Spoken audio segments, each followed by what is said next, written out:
नमस्कार, स्वागत है आपका एएनबी न्यूज में। आप देख रहे हैं उत्तर भारत और मैं हूं आपके साथ सदफ फातिमा। बुलेटिन की शुरुआत करेंगे। कांग्रेस के राष्ट्रीय प्रवक्ता और हिमाचल प्रदेश राज्य अनुसूचित जाति आयोग के अध्यक्ष कुलदीप कुमार ने सांसद अनुराग ठाकुर द्वारा कांग्रेस अध्यक्ष मल्लिकार्जुन खड़गे पर लगाए गए आरोपों को दलित समाज के आत्मसम्मान पर हमला करार दिया है। उन्होंने इसे बीजेपी की दलित विरोधी मानसिकता का परिचायक बताया। उन्होंने कहा कि बीजेपी लगातार दलित समाज को निशाना बना रही है और इस तरह के आरोप लगाने से दलित समुदाय की भावनाओं को ठेस पहुंची है। नमस्कार। हमारे पार्लियामेंट का सेशन आजकल चल रहा है और हमारे यहाँ के जो मेंबर पार्लियामेंट हैं अनुराग ठाकुर जी, वैसे तो वो काफ़ी पुराने हो गए हैं, फोर्थ टेन्योर है, लेकिन परसों जो उन्होंने लोकसभा में हमारे माननीय अध्यक्ष श्री मल्लिकार्जुन खड़गे जी के खिलाफ एक वाहियात एलिगेशन लगाया है बिना तथ्यों से, वो बहुत दुर्भाग्यपूर्ण है। और मेरे ख्याल में अब इतना तजर्बा अनुराग ठाकुर जी को हो गया है, जनता ने उनको मौका दिया है, तो ऐसी छोटी हरकतों पर से उनको नहीं जाना चाहिए था। लेकिन जो मानसिकता है भारतीय जनता पार्टी के लोगों की, वो मानसिकता, क्योंकि खड़गे जी बहुत गरीब दलित परिवार से निकले हैं और मैं सल्यूट करता हूं जो जिस तरह के हमारे देश में हालात थे उस वक्त उन हालातों से निकल के आज वो इतने उच्च पदों पर पहुंचे हैं और उन्होंने वकालत की है, एक लॉ ग्रेजुएट है और लगभग उनका 50 साल के। बिलासपुर जिले के उपमंडल घुमारवीं में राज्य स्तरीय ग्रीष्मोत्सव मेले की शुरुआत धूमधाम से हुई है। इस बार मेले की शुरुआत 3 सम्मानित स्वतंत्रता सेनानियों सहज राम शर्मा, शंकर दास वर्मा और भाग सिंह ने की है। मंत्री राजेश धर्मानी की अध्यक्षता में यह आयोजन 5 से 9 अप्रैल 2025 तक चलेगा, जिसमें सांस्कृतिक कार्यक्रम, खेलकूद प्रतियोगिताएं और जन जागरूकता कार्यक्रम होंगे। इस वर्ष की थीम नशा मुक्ति है, जिसका उद्देश्य समाज में नशे की समस्या के प्रति जागरूकता फैलाना है।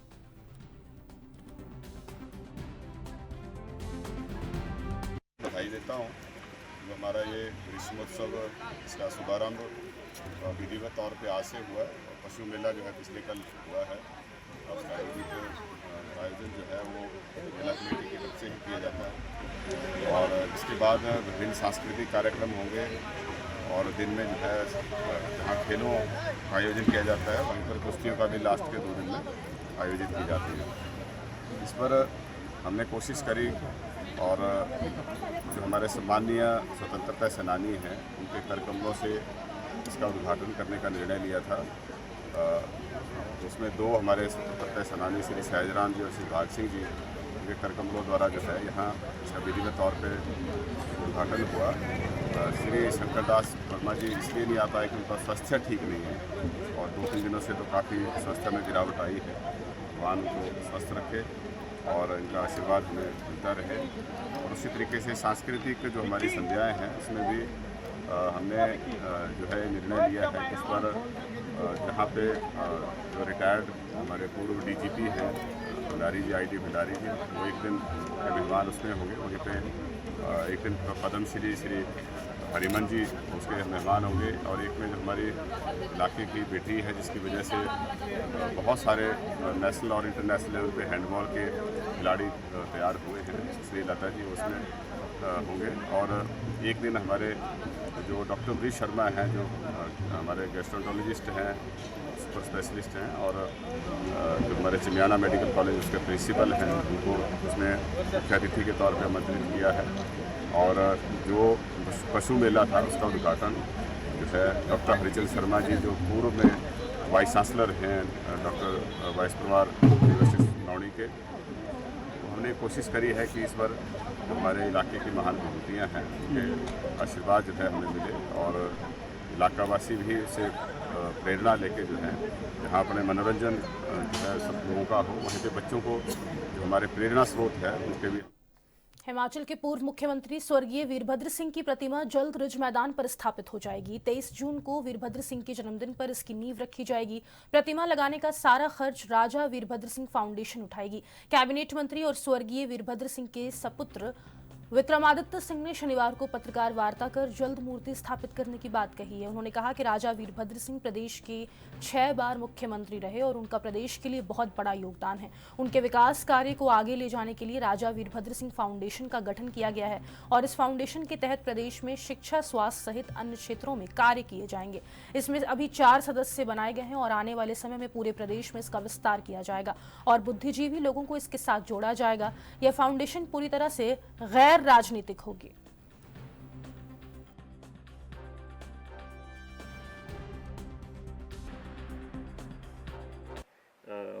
मोडस ऑपरेंडी बना लेंगे आने वाले समय में कि किस तरीके से इसके ऊपर हमको कार्य करना है। उसकी रेगुलर मीटिंग हर साल होगी और अलग अलग कार्यक्रम हम इसमें आने वाले समय में करेंगे, क्योंकि जैसा मैंने कहा कि वीरभद्र सिंह जी उनका हमेशा से प्रदेश के हर क्षेत्र के लोगों के साथ एक बहुत अच्छा कनेक्ट रहा है। 6 बार वो प्रदेश के मुख्यमंत्री भी रहे हैं, केंद्रीय मंत्री रहे हैं, करीबन 10 बार उन्होंने विधायक के रूप में सेवाएं दी हैं। तो ये मैं समझता हूँ कि इसको हमें दलगत राजनीति से ऊपर उठकर इसके ऊपर कार्य करने की आवश्यकता है। तो मैं आपके माध्यम से वैसे तो हम इसमें एक सर्च कमेटी बनाएंगे जिसमें हम एमिनेंट लोगों को जोड़ने का प्रयास करेंगे, मगर मैं आपके माध्यम से भी ये विनम्र अपील प्रदेश की जनता से और ख़ास करके जो ऐसे एमिनेंट लोग हैं उनसे करना चाहूँगा कि जो भी इस संस्था से जुड़ना चाहते हैं, आपका स्वागत है। आप हमसे इस विषय में मिल भी सकते हैं, बात भी कर सकते हैं और कैसे हमने इसको आगे आने वाले समय में लेकर जाना है, इस पर हम आने वाले समय में मजबूती के साथ कार्य करेंगे।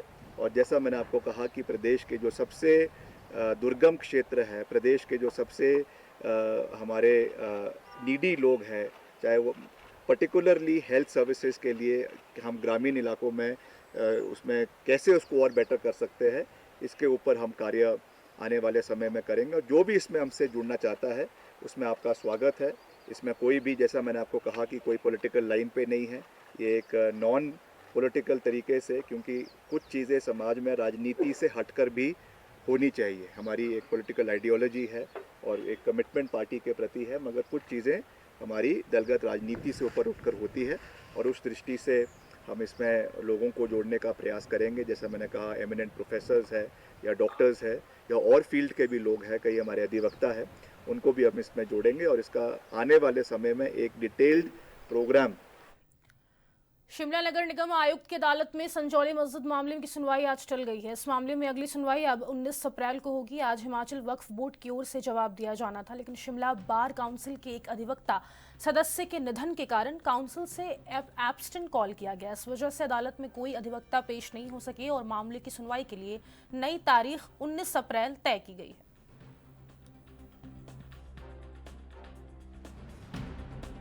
देखिए, हमने कुछ दिन पहले एक पूरे प्रदेश में आह्वान किया था कि हम हिमाचल में प्रत्येक जिला में हवन करेंगे, जिसके तहत शिमला में भी हवन हुआ। उसका शीर्ष था कि भगवान सरकार व प्रशासन को सद्बुद्धि दे, जिसका परिणाम ये हुआ, जो डेट 26 अप्रैल को लगी थी वो भगवान ने आज के दिन तय कर दी। हम भी आए थे कि पता नहीं भगवान ने सद्बुद्धि दे दी हो शासन प्रशासन को। यहाँ आके पता चला कि उसमें और आगे डेट पड़ गई। तो कुछ कोर्ट का भी अपना व्यक्तिगत कारण हो सकता है आज का, परंतु जो ये लड़ाई है, ये लड़ाई हम अंत तक लड़ेंगे और इसमें विजय प्राप्त करेंगे, क्योंकि सरकारी भूमि पर जो अतिक्रमण किया है वो स्पष्ट हो गया। हम सब ने देखा, देश के गृह मंत्री संसद से संजौली मस्जिद का भी उल्लेख किया। वक्फ बोर्ड जब सेक्शन 40 खत्म हुआ, इसमें अमेंडमेंट हुए, तो मतलब जो आवाज हिमाचल की जनता ने उठाई उसको संसद ने भी मोहर लगाई। इस काम को अब कोई रोक नहीं सकता। माननीय हाई कोर्ट ने स्पष्ट कह दिया है कि आप इस 6 महीने में इसका 6 हफ्ते के अंदर इसका निर्णय कीजिए। और हमारे बीच हमारे अधिवक्ता भी आज जो इस केस की पैरवी कर रहे हैं और इस केस की जो बारीकियां है उस पे भी आपसे बात करेंगे जगत जी। देखिए, ये मैटर पहले 22 मार्च 2025 को कोर्ट में लिस्टेड हुआ था और उसके बाद 26 अप्रैल की डेट इसमें दी गई थी, लेकिन 26 अप्रैल से पहले ही आज इस केस को 5 अप्रैल को लिस्टेड कर दिया गया था। लेकिन आज हमारे एक जो मेंबर थे, जो फॉर्मर डायरेक्टर प्रोसिक्यूशन थे, farmer member of HP state consumer commission थे, चंद्रशेखर शर्मा जी, उनका निधन होने के कारण आज कोर्ट में अब्सटेन है, जिसकी वजह से आज केस की सुनवाई नहीं हो पाई और अगली तारीख जो है 19 अप्रैल इस केस में फिक्स की गई है। तो हमें उम्मीद है कि 19 अप्रैल को इस केस में जो है पूर्णतः की जो प्रोसीडिंग है वो कंक्लूड हो जाएगी, क्योंकि प्लीडिंग्स ऑलरेडी कंप्लीट है। और जैसा कि अभी भूषण जी ने बताया कि हाई कोर्ट की तरफ से जो 6 हफ्ते का समय जो दिया गया है 28 मार्च को, वो 8 मई को ख़त्म हो जाता है। और अगर 8 मई तक इस केस का फैसला नहीं आता है तो 9 मई को contempt of court commissioner MC के खिलाफ हाई कोर्ट में शुरू। पूरे हिमाचल प्रदेश में 1 अप्रैल से नए बीपीएल सर्वे की शुरुआत हो गई है। सलूनी उपमंडल में भी यह प्रक्रिया शुरू हो गई है। आज बीडीओ सलूनी कंवर सिंह ने सभी पंचायत सचिवों के साथ बैठक की है। बीडीओ ने सभी सचिवों को निर्देश देते हुए कहा कि नए बीपीएल सर्वे में सरकार द्वारा दी गई गाइडलाइनों के अनुसार ही कार्य करें।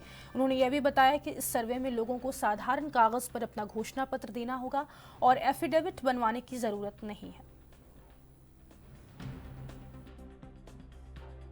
जो है अभी नई डायरेक्शन जो है वो हमारे तक मिली है और इसके बारे में हमने सभी अपने पंचायत सचिवों को जो है डायरेक्शन दी है कि एलिजिबिलिटी क्राइटेरिया के बारे में किस तरह से चयन होना है और किस तरह से अगर जो इनएलिजिबल लोग हैं, जो अयोग्य व्यक्ति हैं, उनका अगर पाया जाता है तो किस तरह से उनको बीपीएल लिस्ट से हटाना है। ये सारी चीज़ें जो है वो हमने अपने पंचायत सचिवों के साथ जो है वो शेयर की हैं।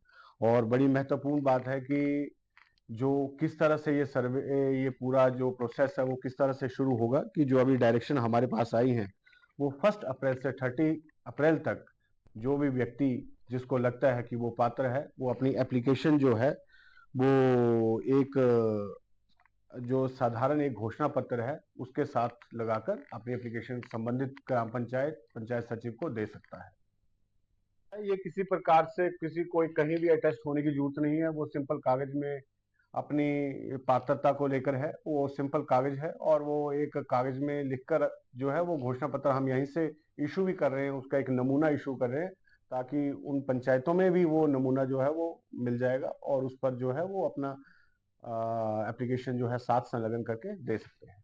वहाँ बड़ी अच्छी बात आपने कही है, इसमें उनको पात्र, इसमें गाइडलाइंस में क्लियरली लिखा है कि उनको जो है प्रायोरिटी पर जो है उनको रखा जाएगा। 100 डेज का है, इसमें आप अगर देखेंगे गाइडलाइंस में तो इसमें क्लियरली लिखा है कि जिन व्यक्तियों ने 100 डेज पूरे किए हैं उनको भी प्रायोरिटी पे उस पे